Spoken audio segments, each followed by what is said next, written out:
I've got 3 beautiful recipes for you this weekend that I think you're gonna love. These are all recipes that are really flexible, where you can swap ingredients in and out. I've got a dessert for you, which I'm gonna make maybe with these 2 lovely little kids, with some gorgeous hot cross buns. So there you go, enjoy.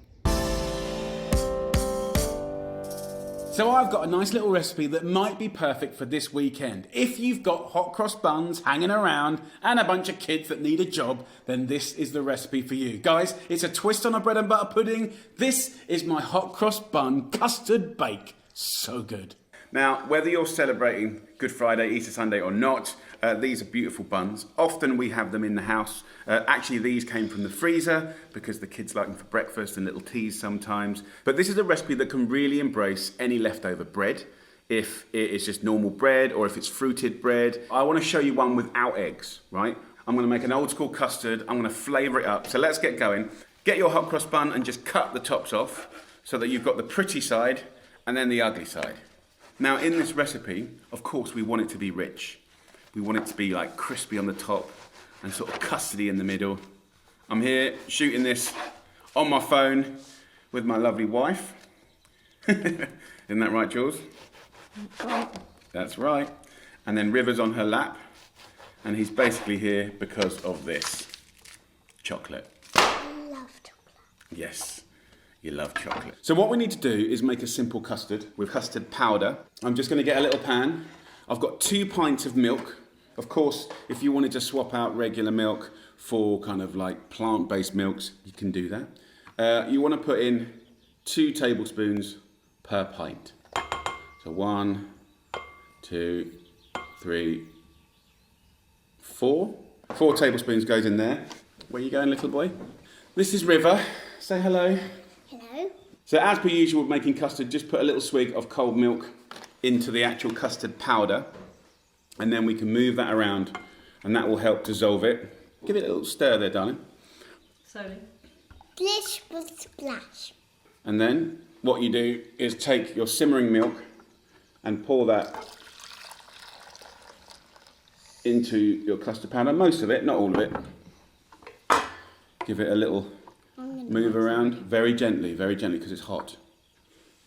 Now, don't be, taken by cuteness. This kid is definitely strategizing. He's sharp as a tack. Now I'm pouring this custard back into the rest of the milk, and this will slowly, on a low heat, begin to thicken. So this is going to play 2 roles in this beautiful dessert. First of all, it's going to be like the cement to hold all of this together and make a beautiful pudding, and 2, has a lovely custard to go on top of it. Now, you would normally sweeten this with sugar. We actually haven't got any sugar left in the house, so we're going to use apricot jam, right? You could use marmalade. So we'll use this as a flavouring and a sugar. So I'm pretty much going to put the same amount of that as the custard powder. 4 tablespoons goes in, but instead of just being kind of bland sugar, it's going to be full of flavour from the apricots. Now, I'll leave a little bit in here because I'll glaze the top of the pudding a little bit later. So now we have apricot or marmalade flavoured custard. Come on. Now look, by the way, if we're here and we've got little kind of pick-me-ups, if you've got any vanilla paste, put it in. If you haven't, you've already got vanilla flavouring in the custard, but that's very, very nice. So you can see this custard getting nice and thick. Look at that. And then we've got the chocolate. Yes. Do you like chocolate? So what I want you to do, I need to be able to trust you here. I've got about 100 grams of chocolate, and I need you to break it up into little cubes. I'll break it up into little cubes. I know you'll break it up. Do you see these little cube bits here? You see those cubes? Yeah. I need you to sort of snap them off like that and put them there. But what mustn't happen is this must not go into there. Yeah. Why? Well, because I need it to go into the recipe. Okay, I'll... You can have a go? Put it in a pile there. So what I want to do is keep these tops separate because they're kind of pretty, and then we're going to break up these little hot cross buns in our hands, right? Just break them up into small parts. And this will be like the bricks in our structure that we're making. And then we want about 2/3 of our custard for serving on top and 1/3 in here. So I'll pour that in here for later. And of course, that will form a skin and protect the custard underneath. This will go on here, nice close up there, Georgie, just enough to cover it. And of course, what you don't want to do is have the heat so high that you scald the milk and burn it and you get that flavour, that taste of burnt that is just terrible. At this point, what we do is we mix it all up. I'll mix it all up with my chocolate. Yes, well the chocolate we're going to plop in like little bombs. So when you come across a piece of it, there's like this explosion of chocolate. Yeah. At this point, just mash up the custard into the hot cross bun bases, like that. You can then sprinkle a nice little layer of flaked almonds in there. You've got pistachios, you can crush those up. You could use crushed up hazelnuts. You could do dried fruit as well. Of course, it's optional. And then I want to sprinkle some. what we can do is then you need a trusted person to take a piece of chocolate, right? And you want to take this piece of chocolate and plop it in here, like that. And just tap it down. This guarantees that when you get to that part of the pudding, it's just going to be a little kind of pond of chocolate. Then we're going to take a little bit of butter and butter our hot cross bun, and then just a little bit of custard. And then we're going to create like a little construction. I want to create a little ghost. So if I butter them, do you want to place it? Yeah. Okay. So a little bit of butter, a little bit of custard. The custard just soaks into the bread. Now you place it the other way up there. That'll do, yeah. It looks very good. Thank you very much, River. I'm glad you like the look of it. This will be enough for like 8 people, but if you want to half it or double it, you can. And also remember, you can use different breads. We've done this before with panettone at Christmas. Those Italian festive breads, fantastic. Just straightforward white or brown bread is really, really good. Last 2, River. Are you excited? Yeah. So that little bit of butter just gives it some moisture, and of course the little bit of custard like that just helps to kind of rehydrate it. Last one in there. There you go, that's a way to do it. So now we just kind of plump it up, push that down. You can apply a little bit of pressure. So there you go, a hot cross bun custard pudding. Come on! What I want to do now, put a tiny little bit of butter on top of these buns. They will get golden, they will get crisp, and there's a few last little bombs of chocolate. Can you put it in the middle? There. And I will bake that in an oven at about 160, 170 degrees Celsius. How many minutes will the bake? For about 50 minutes until it's golden and blipping and gorgeous. And then for the last 5 minutes, that's when a little bit of the apricot jam goes on top to make it super, super crunchy, and maybe even a few extra bits of nuts. So there we go. Say, there you go. There you go. So let me show you. This is the beautiful hot cross bun pudding. Right, do good work. Beautiful thing. So in here is that last remaining bit of jam with some water. And then we're gonna have a little look. Oh, look at that.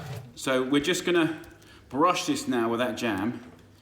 So that'll go in now for another 10 minutes, and it will go golden and blippy and delicious. Then we can serve it to all the kiddlywinks. Okay, so it's had 50 minutes. Look at that. Look at that, guys. Look at that, buds.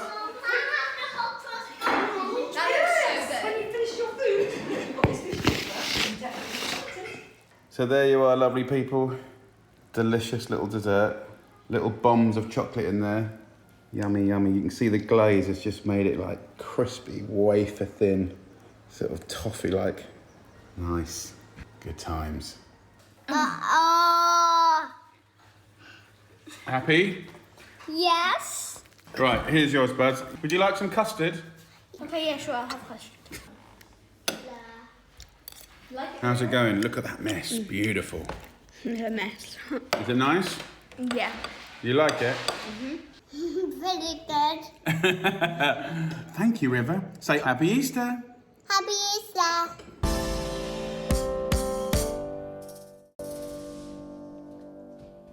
Dad, what are you doing? I'm just doing links. Would you like to help me do links? Yeah. Okay. So we're going to look here and you smile and you look cute, okay? Here we go. 1, 2, 3.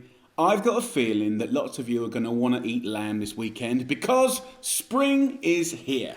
And I wanted to give you a recipe from my archives that is really delicious and gives you all the feelings of a beautiful roast dinner, but is much simpler. Cooked in a pan, I'm searing up lamb rumps, but you could use chops, beef fillet, chicken breasts, any other prime cut, and I think you're going to love it.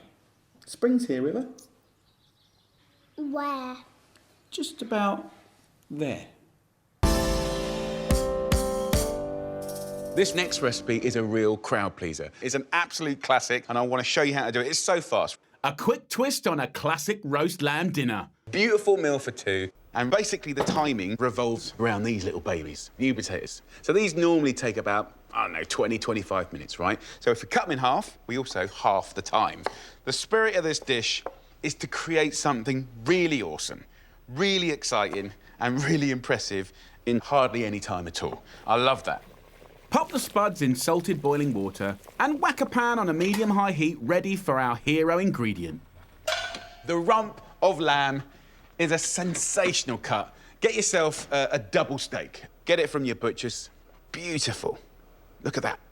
What I'd like to do is help it by just scoring the fat like this. And by doing so, you're creating more surface area and you're allowing the heat to sort of penetrate the fat and therefore encourage crispiness, texture, stuff that gets you really excited, right? Then have a nice little season up, right? So we can season the lamb and the board and we can kind of really invest in that bark, that crust. You are maximising the capacity for some mind-blowing flavour. Look at that, okay? So little things make a big difference. Pan, fat side down, and look at that. Very quickly, that's melting like a candle. Wicked. Clean board, clean knife. Keep giving your lamb love. Turning it regularly, and in around 8 minutes, the meat will be beautifully blushing. Look at the searing. Let's just test our potatoes. Oh, they're close. OK, perfect time to get my peas out. Frozen vegetables are amazing. So I'm going to put about 200 grams of peas into there. Beautiful. Lid back on. We're using the same pan as well, so we're saving on washing up. OK, next ingredient, green pesto. And in there you've got cheese, nuts, oil, garlic, so there's loads of flavour in one ingredient. So look, we're looking good here, guys. After only 3 minutes, the peas are done. So drain with the potatoes. Look at that. And the lamb's had about 9 minutes, so we can remove it to rest. Let's just place our lovely meat on here. Gorgeous. And then this we're finished with. I'm just going to get rid of that fat. But what we have got in here is nice little sticky bits in the pan. So, nick a little bit of that cooking water. And into that, we'll add some pesto. Just 1 heaped tablespoon plus a thimble of red wine vinegar creates a delicious flavour coating for your potatoes and peas. And then what you want to do is give that a good old toss. And then last but not least, some basil. I'm just going to pick a few big leaves and just tear it into our pan. One last toss. And then shake that onto a lovely platter. Look at those colours, guys. Yum. This lamb has had a few minutes to rest. See the juices that have naturally come out? This is gold. Don't go washing that up. Don't go washing that up. So this can go to one side. Now simply carve the lamb into succulent slices. Beautiful. Now that's how my missus likes it. Lay the meat in and around. And then get those juices, look. Don't go missing a bit. This ain't gravy, this is like pure essence of juice.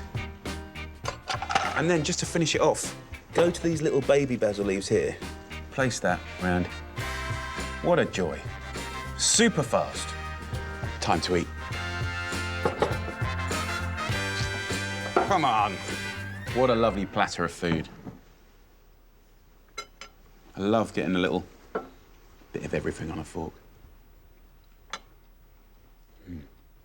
Frozen peas, they're always good, but in that pesto and lamb juice sort of dressing, another level.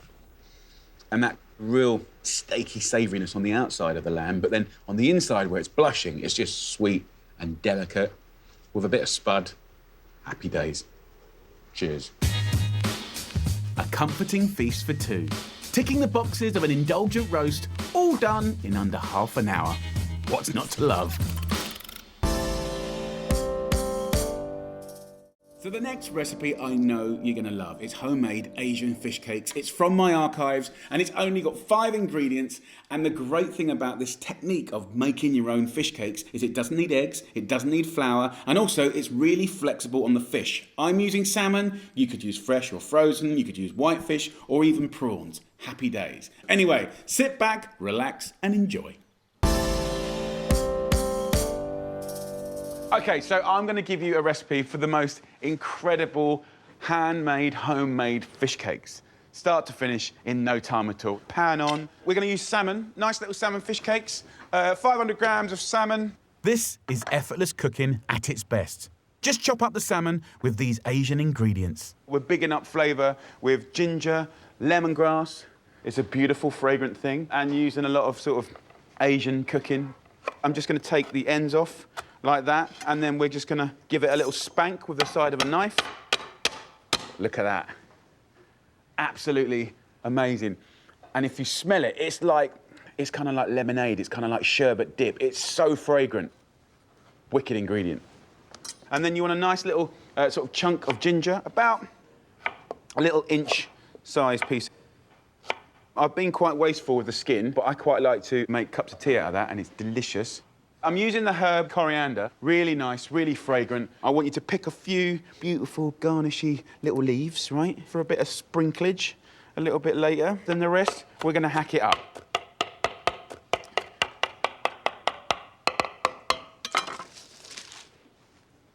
Lay the fish on here. I'm going to slice half of it into centimetre chunks, like this, and then into little dice. That's going to be the texture and the juicy bits, right? And then the other half, we're gonna go pasty. So what's genius about this is we're just gonna keep on chopping and chopping into the ginger and the lemongrass, and there is absolutely no chef talent here whatsoever. You can see I've got my hand on the end of the knife, it's safe, and we're just gonna keep on running through it, mashing it up, you know, mincing it. You can use the side of the knife just to smudge it and smash it, and that's gonna create the most incredible paste that binds the fish cake without having to use egg whites or corn flour. This speedy, no-fuss technique is the simplest way to bind your fish cakes.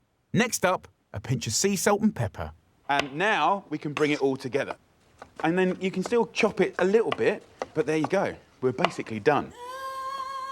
These are the quickest fish cakes ever. Just divide them up and shape them up. I'm going to use no oil at all. There is enough natural fats in the salmon, all those fantastic omega-3s. See how rough that is? I haven't formed it. Let it not be perfect. This is homemade, light, vibrant flavours. It's going to fall apart in your mouth, right? You're going to hardly have to chew. It's just going to eat itself. Delish. Around about 2 minutes on each side. I can rattle this out in under 10 minutes, start to finish cooked. I'm going to turn the first one. Look at that, lightly golden. We don't want to overcook these. Now let's do the cool bit. Some chili jam. It's sweet and sour, and you're going to get a nice big bang for your buck.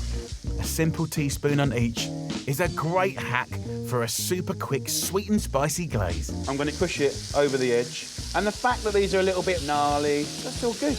And I just want to turn it over, back on the other side for like 30 seconds. It's so quick.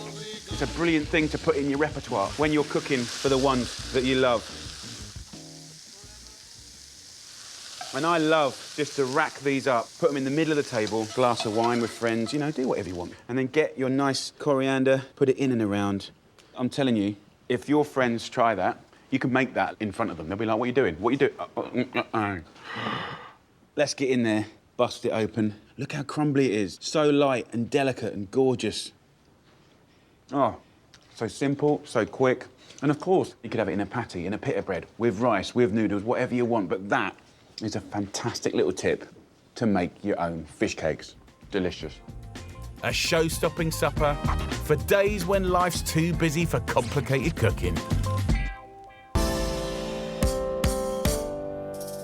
So I really hope you've enjoyed the recipes today and indeed this week. I hope you found inspiration, ideas and tips. And by the way, if you want any of the list of ingredients or recipes from this series so far, just go online and all the lists are there for you. And remember, it's all about the confidence, guys. This is what cooking's actually really about. It's having the confidence to swap things in or out depending on what you've got in your fridge, freezer or cupboards. So come on guys, let's make this weekend a good one. Let's cook up a storm, have fun, but most importantly, look after yourself and be safe. Take care.